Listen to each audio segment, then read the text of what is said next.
सबसे पहले मैं प्रूफ दिखला देता हूं कि किस तरह से CISE का नियरली ऑफिशियल डॉक्यूमेंट है, क्योंकि मुझे मेरे स्कूल के एक सीनियर मोस्ट टीचर ने इसे प्रोवाइड किया और मैं आपके साथ शेयर कर ले रहा हूं। कहा गया है कि स्टूडेंट को बोर्ड एग्जामिनेशन के लिए सबसे अच्छी ICSE एंड ISE के लिए चैप्टर वाइज और टॉपिक वाइज तैयारी करवाइए। अब यह चैप्टर वाइज और टॉपिक वाइज तैयारी क्या है और आपको किस तरह से तैयारी करनी है, सबसे अच्छा तरीका क्या हो सकता है। हम लोग लास्ट चाहते हैं, CISE हमेशा रिसर्च करती है स्कूलों से प्राप्त डेटा के आधार पर, स्टूडेंट के बोर्ड एग्जामिनेशन में परफॉर्मेंस के आधार पर, और जो भी फीडबैक मिलते हैं उसके आधार पर एक प्लानिंग तैयार करती है। 2024 के बोर्ड एग्जामिनेशन में जो चेंजेज हुए हैं उसके बाद से यह बताया गया कि स्टूडेंट को आप टॉपिक वाइज और चैप्टर वाइज बोर्ड एग्जामिनेशन के लिए ICSE ISE की तैयारी करवाइए और सभी सब्जेक्ट में ये फॉर्मूला लगभग लागू होने चाहिए। तो मैं पहले प्रूफ को दिखला दे रहा हूं। यहाँ पर न्यू दिल्ली से यह रिपोर्ट है जिसमें कहा गया है कि एकेडमिक ईयर 2024 के लिए 2023-24 के लिए जो प्रोग्रेसिव है, स्टूडेंट के लिए क्रूशियल है उनके बोर्ड एग्जामिनेशन का प्रिपरेशन। और बोर्ड एग्जामिनेशन में स्टूडेंट के लिए सबसे वैल्यूएबल है कि रिसोर्स, एक अच्छे पब्लिकेशंस के रिसोर्स को लेना और उसकी तैयारी करना होगा। और इसमें एक्सेल करने के लिए स्टूडेंट को जो भी क्वेश्चंस बैंक है वो अच्छे पब्लिकेशंस के होने होंगे। मैंने यहाँ पर 61 सैंपल पेपर दिखाया, उस वाल पब्लिकेशन का भी इस पर मैं स्टडी कर रहा हूँ। 6 अक्टूबर को आया है और मैं पढ़ रहा हूँ। इसके बाद जो दोस्तों के साथ शेयर करता हूँ, फीडबैक मिलेगा मैं बताऊंगा। लेकिन यहाँ पर बताया गया है कि क्लास 10th के लिए और क्लास 12th के लिए भी सिलेबस जो कंसाइज किए गए हैं, उसके बाद जो भी टारगेटेड प्रैक्टिस है वह CISE के स्पेसिमेन सैंपल पेपर पर स्टडी करने हैं। लेकिन वहाँ चैप्टर वाइज या टॉपिक वाइज जब स्टूडेंट की बात आती है तो यह देखने होंगे कि आखिर ये जो सिलेबस है ये कितना इंटीग्रेटेड है और प्रिसाइज है, क्योंकि बहुत सारे बुक में जो सिलेबस है पूरी तरह से दिए गए हैं। तो एक तो आपको देख लेने हैं कि किसी भी सब्जेक्ट में इस तरह से आपको चैप्टर मिलती है, पूरा है जो कि CISE का सिलेबस है। लेकिन बोर्ड एग्जामिनेशन में इनमें से केवल 5 चैप्टर आने को किया। ICSE क्लास 10th के ज्योग्राफी का है। फिर यदि आप ISE के अन्य सारे सब्जेक्ट को ले लेते हैं तो वहां पर आपको पता चल जाएगा कि किस तरह से ये तैयारी की जाती है। जैसे कि हमने देख लिया मैथमेटिक्स के, तो मैथमेटिक्स में भी सिलेबस को अपडेट किया गया है और अपडेट करने के साथ जितने भी टॉपिक दिए गए हैं उन तमाम टॉपिक को टच किया गया है। तो इसमें से केवल 12 टॉपिक ही बोर्ड एग्जामिनेशन 2034 में आने हैं, यही फैक्ट है। बाकी सभी को लेकर ऐसा कोई क्लियरिफिकेशन नहीं है। तो आपको 12 टॉपिक से ही पढ़ने हैं जो बोर्ड एग्जामिनेशन आए, तो आखिर में कौन से 12 चैप्टर होंगे।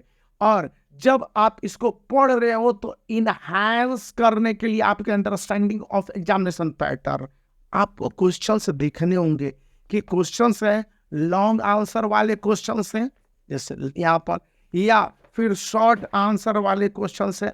मैं तीसरे सब्जेक्ट का निकाल लेता हूँ कि शॉर्ट आंसर वाले क्वेश्चंस भी दे दिए जाते हैं, जैसे मैं इस सब्जेक्ट का निकाल के आपको दिखला रहा हूँ फिजिक्स का। तो यहाँ पर छोटे छोटे चैप्टर वाले पिक्चर बेस्ड आपके पास क्वेश्चंस हैं। कैसे आपको इनकी तैयारी करनी है, तो इसके लिए आपको देखने होंगे कि हाँ मेरी जो तैयारी का लेवल है क्वेश्चंस का किस तरह से है। अब उसके बाद आ जाता है कि आपको जो क्वेश्चंस मिले हैं उसको बार बार प्रैक्टिस करनी है। बार बार प्रैक्टिस करने का मतलब क्या है, इसके लिए स्टूडेंट को अपने हेल्प बुक, जो कुछ भी किताब लिखे हो, मैं नहीं कर रहा हूँ कि मैं किताब दिखला रहा हूँ तो यह आइडियल बुक है, आप किसी भी बुक को क्वेश्चन आंसर के फॉर्मेट में आपको क्वेश्चन दिया गया है कि नहीं, क्योंकि ये बताता है कि स्टूडेंट को वर्ड लिमिट रखने ही रखने होंगे। इस वीडियो के डिस्क्रिप्शन में भी मैं इस पूरे आर्टिकल का अपडेट दे दे रहा हूं, ताकि आपको पता चल सके कि इनहैंस करना है अंडरस्टैंडिंग ऑफ एग्जामिनेशन पैटर्न और आपके आंसर को।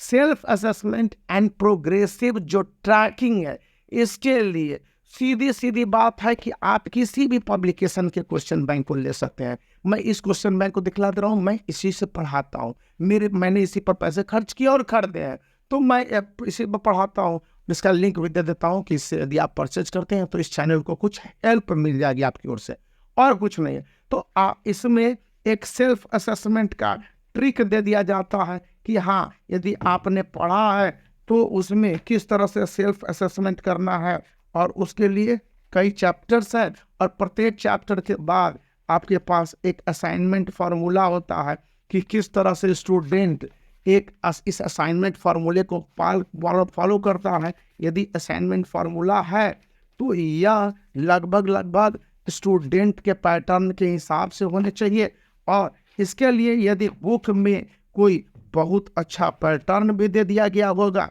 तो उसको भी आप देख सकते हैं कि हाँ, असाइनमेंट किस तरह से है और स्टूडेंट को क्या कुछ करने हैं, क्योंकि वर्कशीट इसी तरह से प्रोवाइडेड होते हैं, और करीब 36 से 42 वर्कशीट भी, जितने भी वर्कबुक है उसमें प्रोवाइडेड है, तो ये भी आपको काफ़ी मदद करते हैं। तो यहाँ पर स्टूडेंट को इन बातें देखनी होगी। इन सब से बढ़कर है टाइमिंग मैनेजमेंट और स्किल डेवलपमेंट। आप टाइम को किस तरह से मैनेज कर पा रहे हो।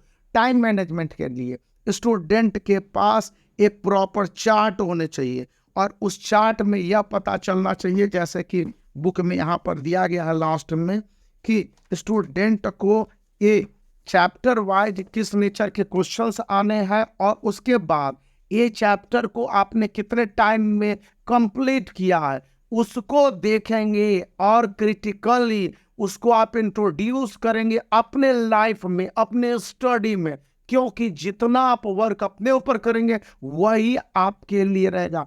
आप ऐसे पढ़े जा रहे हैं तो अब समय बहुत कम है, 3 से 4 महीने बचे हुए हैं, अक्टूबर नियरली कंप्लीट होने जा रहा है, 15 अक्टूबर हो चुका है, दुर्गा पूजा शुरू हो चुकी है और बीतने भी वाले होंगे। तो इसमें स्टूडेंट के पास इफिशियंसी को बढ़ाने के लिए और टाइम मैनेजमेंट करने होंगे।